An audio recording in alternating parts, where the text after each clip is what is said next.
Hey, it's James from 4x4 Earth, and welcome to track 35 of the 4x4 Earth podcast, a weekend of four-wheel drive carnage at Robe. Join James from 4x4earth.com as he learns all there is to know about four-wheel driving, camping, fishing, and getting out and exploring our great country on the 4x4 Earth podcast. Hey everyone, welcome back. This is going to be a good podcast. This is going to be really interesting. We've got Brian, one of the moderators from the forum, on the podcast, and we're talking about a recent trip that both he and I were on. So we both went down to Grumpy's Caravan Park at Cape Jaffa, and we spent a couple of days doing some beach driving. Beach driving, one of my favourite types of driving, really epic. The kids love it, good fun. And got to tell you, it was an interesting trip. So one of our trips out had a rollover. There were multiple rollovers from other people, which is, like it can happen. It definitely can happen. And there's some interesting, colourful YouTube videos of rollovers that happen. But a little bit unusual on sand. Some people who got stuck pretty badly. It really was a time of a weekend of carnage. So I thought it'd be worthwhile getting Brian in. Brian has driven a lot of sand in his time, an expert at it, got some really good ideas on what can be done. And you know what? You can just be unlucky. This is one of the things when you go four-wheel driving, I think that everyone needs to sort of understand. You can just be unlucky. Other times, though, not so much unlucky. Other times it's poor planning and running with tyres that are too heavily inflated. But let's get on to the interview with Brian and just see how the whole weekend panned out. Hey, Brian, welcome to the show. Thanks for having me, James. Very excited to be on. Hooray. So Brian's one of our illustrious moderators, keeps the place fairly civilised, which I think, and a big thank you for that, because it's one of the things that's made us such a popular podcast. The fact that it's a well-run, well-moderated forum. So thank you for all the work that you do, Brian. Now, do you want to tell us a little bit about yourself? So what sort of four-wheel drive have you got? I've got a 2000 HDJ 100 series, 5-speed manual. I've had it for nearly 4 years now. Yeah, it's been a good truck so far. And why did you pick that? So just for the reputation of that particular vehicle with their near bulletproof motor and the comfort they provide, the reliability, and they're just a good all-round vehicle. Good all-round. It's quite versatile. You can take it many places and normally come back without too much trouble. So that's why I got the nod. That's the big thing, isn't it? Yeah, for sure. Now, what mods have you done with it? Oh, a few. I've got only a 38mm lift in it at the moment, but twin locked front and rear, air lockers, drawers in the back, outback drawers, 2 fridges. I run a 40-litre ARB and a 40-litre Engel fridge. The Engel is the freezer, roof rack, light bar, Premier winch, bodies, 2 awnings, one each side, just your regular snorkel, UHFs, 285, 75, 16 all-terrains on it at the moment. I think the last thing I want to do is put a rear bar on and I'll be pretty much happy then. And how long have you had it for? Nearly 4 years. It takes a little while to get them fitted out just right, doesn't it? It does, yeah. And the money as well. It's not cheap to get out a 4B. Exactly, yeah. Now, mud, snow, sand or rock? Yeah, a combination of sand and rock. Yep. Would be my favourite. I'm not the biggest fan of mud, but we'll drive it if I have to get to a particular destination. I've never done snow, but it's certainly high on my to-do list. Hopefully one year get over to Vic and do a snow trip. Yeah, that'd be epic. It is good fun. The massive problem I find with snow trips is the further out you organise it, the lower the chance of actually having snow. That's the big drama. It's got to be one of those things where you've just got to go, right, this is it, we're going tomorrow. Yeah, well, I've noticed on the forum quite a few of the snow trips are pretty much organised at the drop of a hat, and before you know it, people are on and they're going. And the ones that we do organise in a little bit in advance turn out to be a mud run rather than a snow trip, unfortunately. So the best track and why? Apart from the Vic High Country, which I'm massive fan of, I think the best track I've driven so far was the track we found north of Arkaroola a couple of years ago. Thought it was a shortcut on the HEMA maps, and it turned out to be 49 kilometres, and 7 hours later we got to the end of it. And hadn't been driven for 10 years, according to Mr. Spriggs from Arkaroola, but man, what a track. Had a combination of everything. Big gorges, open planed areas, big rock areas, and then a massive range you had to drive over the top of and come down the other side through what was like a big horseshoe type range. And some of the scenery in the country there was incredible. We had 7 vehicles on that particular trip, and everyone commented said it's one of the best tracks I've ever driven. But that one there, I think it rates very highly on my list. That's probably the best I've done. Where's Arkaroola? Northern Flinders, up near the Gammon Ranges. Okay. Yeah, it's about it's probably 5.5, probably 6 hours north of Adelaide. There's a couple of ways you can access it from Yunta, which is up near Broken Hill, or you can come across from Lyndhurst Way or up from the Flinders Ranges themselves, up from Blinman, head north from Blinman and work your way up. Beltana's another way you can get there as well. It's a fair drive to get there, but well worth it. Arkaroola itself's got some amazing scenery, some pretty good tracks as well, and good accommodation there. If people ever want to check it out, it's well worth a visit for sure. But we were just lucky to happen across this track one day, and totally amazing. Best drive I've ever done for sure. We should do a trip out there. I'm just having a look at some of the imagery. It's at Arkaroola Village. Yeah, that's the main area, the village, the resort, camp areas, all that have got everything you need, facilities, wires, fuel, restaurant, good camping. It's caravan accessible for those who want to take caravans. And just the scenery itself's amazing. It's so old, ancient, and you get amazing sunrises and sunsets out there with the right time of year. Of course, summer's not the best time to head out there, but sort of anywhere from April onwards through to, probably October at the latest will be the best time to head out there. Yeah, certainly worth checking out if people are interested in a fairly remote, decent off-road, semi-outback experience in some really rugged country. Looks amazing. Looks really amazing, yeah. Yeah, it is. It's well worth the effort to get out there. Now, what's the hairiest moment four-wheel driving that you've had, and what did you learn from it? I think the hairiest one I've had so far was some beaches west of Elliston on sort of mid-western SA coast. I had 4 vehicles on there, and we were heading to a place called Talia Caves. And one of the guys just managed to get himself stuck on a steeper section of beach. It was quite soft, and then the bloke behind him managed to get stuck as well, and we had water up around the tyres and just trying to get these guys out. It took us a good 5.5 hours to get the vehicles out. We timed it okay with the tides. It was a Dodge tide, but with the guys trying to get themselves out of the situation, because the beach was on quite a steep angle, they just, every time they moved, they worked themselves closer and closer to the water.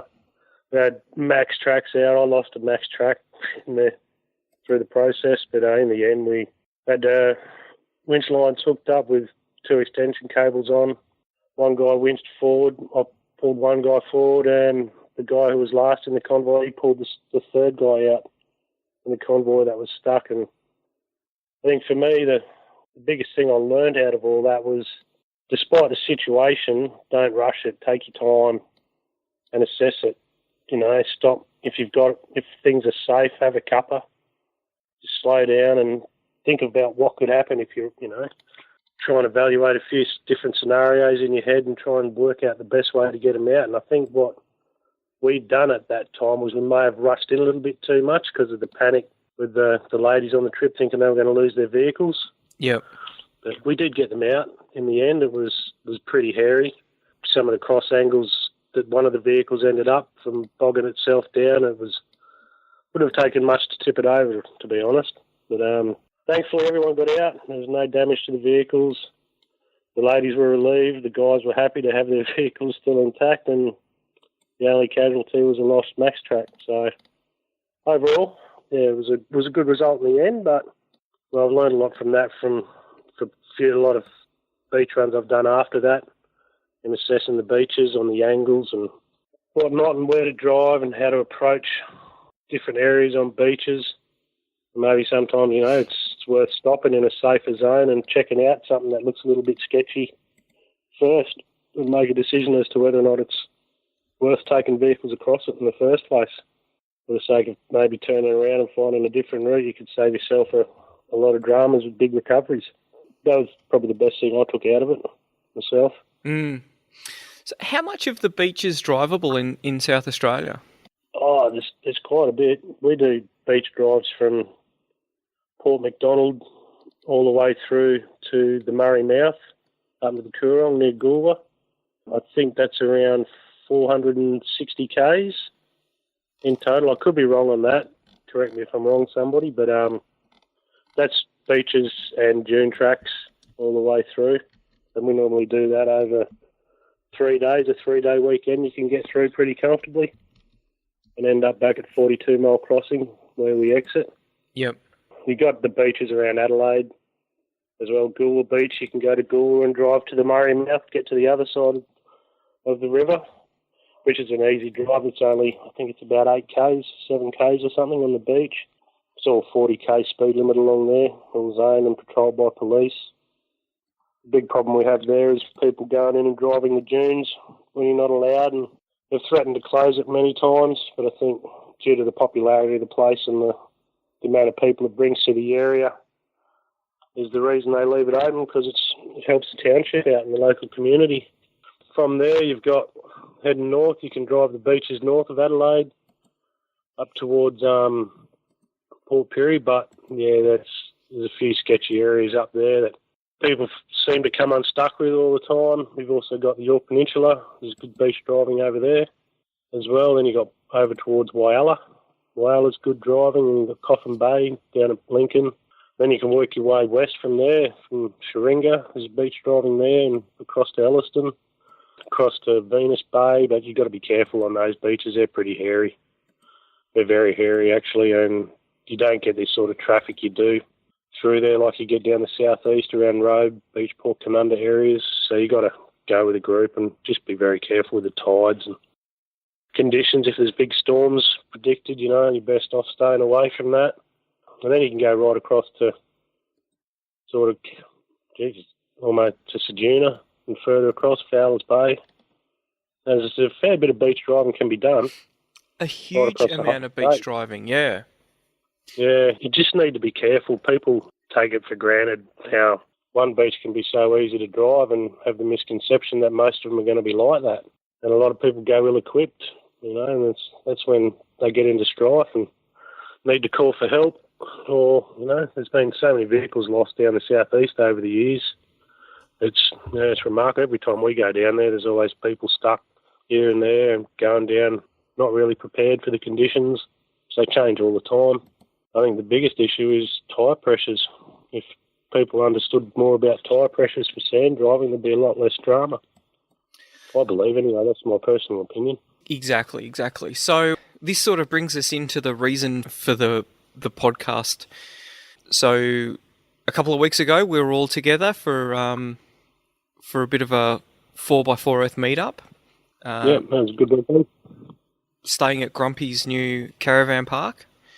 Yeah, Cape Jaffa there. Cape Jaffa, yep. Beautiful little spot. Yep. Nice place to, and perfectly situated near the beaches. Absolutely. And the thing that sort of set that weekend apart was the amount of problems that people had four-wheel driving on the sand. Yes, there was quite a few, wasn't there? And so you were trip leading with one. Do you want to run us through what happened on your trip?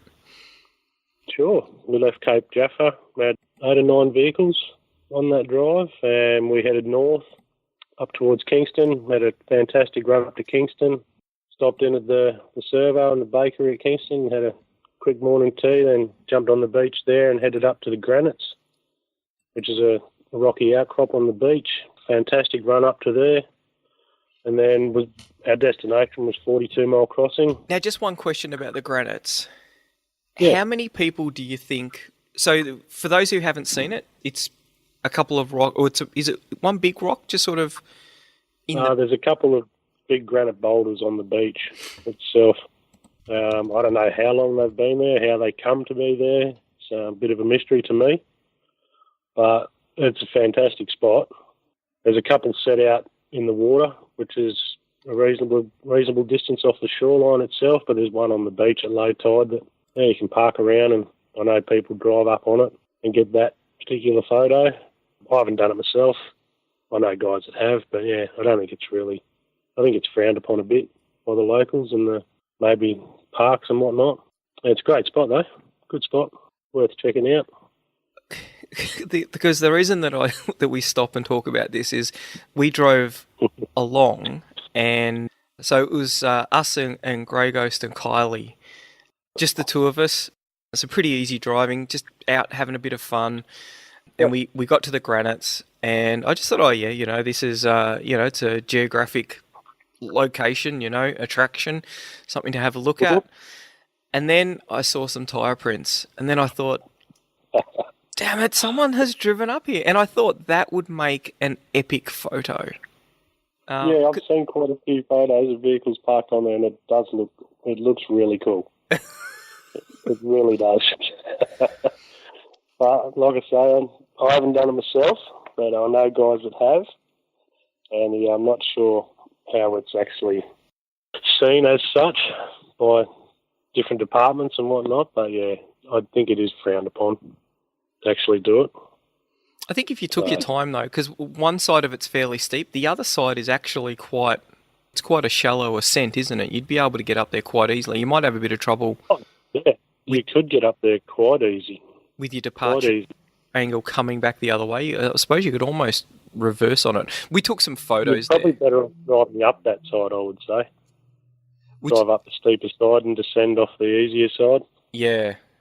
And it's actually quite wide. It doesn't look it, but it is, there's I think you could probably get two vehicles there. Two vehicles so wide. You could.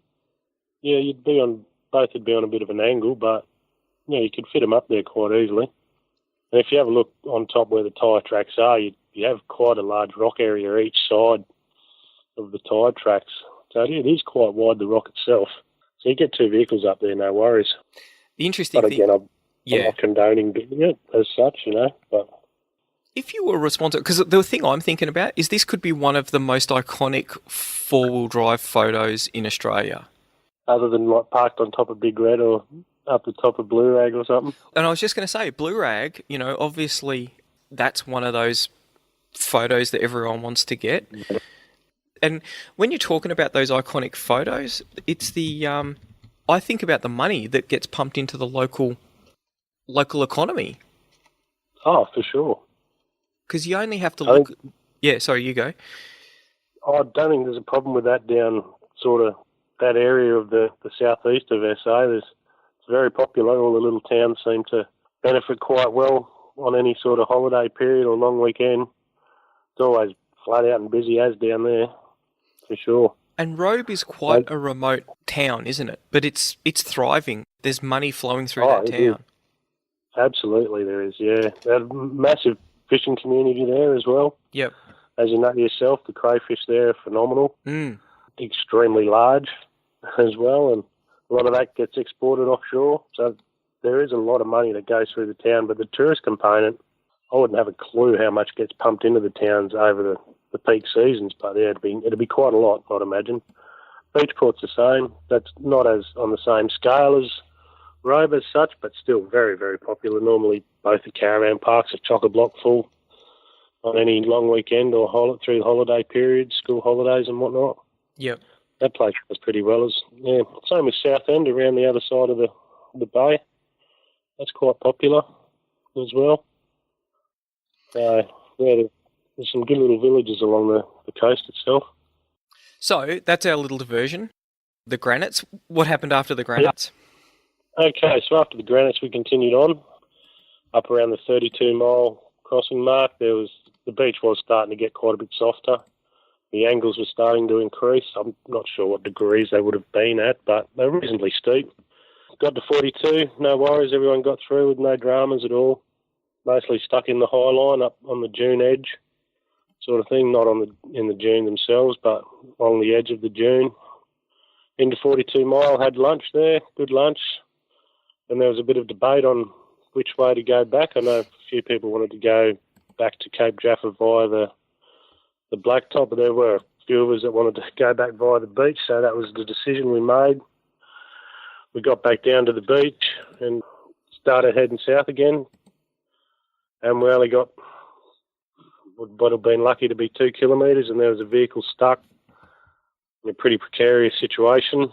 He'd rolled a tyre off the rim and had actually managed, I don't know how, he'd managed to bog that tyre down about 2 foot, which put the vehicle on a pretty precarious angle, and given that it was reasonably close to the water's edge. But our group got, the first few vehicles got through pretty well, and then Trev, the guy who had a bit of trouble, he was tailing Charlie. He was up in the high line, got past him okay, and then just hit a tuft of weed on the edge of the dune and sort of dragged the vehicle to the left facing upwards, and it just had a very, very, very slow, light rollover. Just rolled onto its side and heard on the radio, I've rolled it. And I sort of had to take a double take at that. Wasn't quite sure that I'd heard that right, and yeah, he repeated it, and sure enough, we turned around and flew back. Got everyone into a safe flat area and went back, and sure enough, yeah, Trev had climbed out of the car. His Prado was on its side, and we started to assess the situation and work out a way to get him back on his wheels. And there was a guy behind him in a patrol that had a winch on the front, so we hooked him up and winched him back over ever so carefully, and was like the slowest return to wheels I've ever seen. And yeah, quite a bit of panel damage. Then we hooked the strap up to him and pulled him down so he was parallel with the water's edge, facing along the beach rather than up it. And then once he was safe, we knew he was okay. He wasn't injured. He was a little bit of shock, but overall he was okay. We let the car sit for a while, went back and started to get the other vehicle that had rolled the tyre off the rim out. We took quite a bit of digging, had a bit of help from one of the guys from Salt Creek shop as well. And once we got the tyre changed on it, I had my winch hooked up to him and the guy from the shop in the driver's seat. We worked together and got the vehicle out, got them out of the way, then worked out a plan to tow Trev backwards because we couldn't turn his vehicle around because we couldn't start it. Hooked 2 straps up. The guy from the shop was on the high line. I was down near the water's edge. Now, did you try and start his vehicle? No, we didn't. We knew it had been over. Once it was back on its wheels, you could see all the oil leaking out from the base of the snorkel where it was attached to the front guard. So we knew oil had gotten into the airbox. We weren't sure where else it had got into in the motor. So we thought best not to start it. Yep. So it made it harder for Trev because he had no steering, no brakes, basically either. But it took us maybe 5 minutes to tow him back to the beach entrance, which was quite interesting. Old mate in the other car out in Navara, and yeah, between the 2 vehicles, there's quite a bit of him pulling, quite a bit of me pulling, and then pulling together as such, which is very difficult given the beach we were on and the side slope at the time. But we managed to get him back to the entrance and got him into a position where we could turn the vehicle around, and then towed him out back to the campsite. One of the other members, James, he volunteered to tow him into Salt Creek shop where they could assess it and see about getting a tilt tray out to it, which in the end didn't need it. I went back and back down the beach to help the other guys out that we'd left down there. A few of those were starting to have a few issues with the soft sand, and eventually everyone got through, got back to the campgrounds at 42, and then was getting late in the day by that stage, and everyone was a little over it, and a couple of people are still a bit traumatised from the vehicle rollover when all the recoveries on the beach, because there were vehicles getting bogged left, right and centre. Not just our group, heaps of other people down there at the same time having issues. So once Trev and James got back from the shop where they dropped Trev's car off, we all proceeded to head back to Cape Jaffa, to Grumpy's Caravan Park, where we discussed the events of the afternoon and had a merry old evening. Over a lemonade or two. Yeah, lemonade, that's a good word for it, yeah. Yeah, but the next day, Trev and James went back to Salt Creek and pulled the go plugs out and wound the motor over by hand. Everything sounded sweet. They pulled the intercooler off. There was no oil in that. Put it all back together and fired it up, and it sounded beautiful. Trev drove it all the way back to Cape Jaffa with no dramas whatsoever. Sat on 110, 100 k's the whole way, and yeah, all they did was taped up the driver's side window because that had shattered in the rollover. Yep. He managed to drive it back to Adelaide on the Monday. He was very lucky he had no issues with the engine. And I believe they're still in the process of getting that vehicle fixed, from what I understand. So yeah, it was quite an interesting afternoon. I think the big thing is not starting the engine.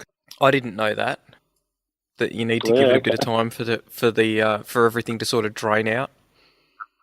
Yeah, well, I'm not a mechanic myself, but I believe you get oil up on top of your pistons, it drains into there, and you go to hit the key, the pistons can't do their full stroke up, and you can end up bending conrods and doing all sorts of damage, hydraulic lock the motor, from what I understand. But yeah, you can really destroy an engine by doing that if it's not already buggered. So yep. Best not to do it. Yeah, it was just lucky we had James there. He's quite mechanically minded and knows quite a bit about engines and whatnot. So it was good to have him there. He put his expertise to good use and got the vehicle running for Trev, which was a great outcome in the end. Yeah, it is an excellent outcome, and it's, there's a couple of things in there. It's always, when you go out four-wheel driving with mates like that, you look after your mates, don't you? Oh, absolutely. Yeah, absolutely. No one gets left behind. No one. And it doesn't matter what the situation is. If it takes half an hour, if it takes 5 hours, you always get them out, or, at least get the vehicle secured if you have to. If you can't move the vehicle, and make sure the person's okay, you take the people with you and go back with the right equipment if you need to recover the vehicle.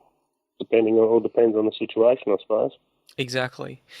And so Trev was pretty unlucky hitting that tuft of grass and slowly rolling his vehicle. So luckily it ended up a lot better than it could have been for him. The thing that made it such an unusual weekend, though, was the number of rollovers that happened, wasn't it? It was, yeah. I believe there was 5 rollovers from various groups down there over the weekend that I know of.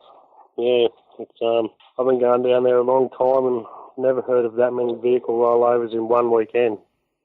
It's not often you hear of a rollover down there, to be honest. Yeah, it was very unusual. I guess there were a lot of people down there, different groups and clubs down there for the weekend. A lot of people around. Just, a little bit of carnage. There was a bit of carnage, wasn't there? There was. I think it highlights too, maybe, some people might have been a bit gung-ho, perhaps, in their approach to some of the situations they ended up in, which put them in a bit of strife, and maybe some people weren't experienced enough to, control a vehicle in a certain situation or understand what to do when your vehicle's doing something that normally wouldn't. But, it's one of those things, isn't it? I mean, you can have all the gear in the world and be experienced as anyone, and still, one slight mislapse of concentration, you find yourself in a spot of bother. It can happen to anybody, I suppose. That's exactly it. Regardless. Wow. So, what can I say? It was a colourful weekend. The good thing was that no one got hurt. The vehicle damage wasn't, it wasn't a write-off. That's a really big thing, and hopefully insurance took care of it all. So, what we'll do is we'll come back in the next episode and talk to Brian about, some of the ways that you can drive better when you're actually on sand. 4x4earth.com is used by over 200,000 people every month to find great tracks, organise trips, and find out how to better enjoy exploring the great outdoors. There's over 1,000 tracks and 300 campsites ready for you to explore. So check out 4x4earth.com today and sign up to get access to the track information, ask questions, and meet other 4x4 Earthers. Membership is completely free. If you're looking for a good route, check out 4x4earth.com today.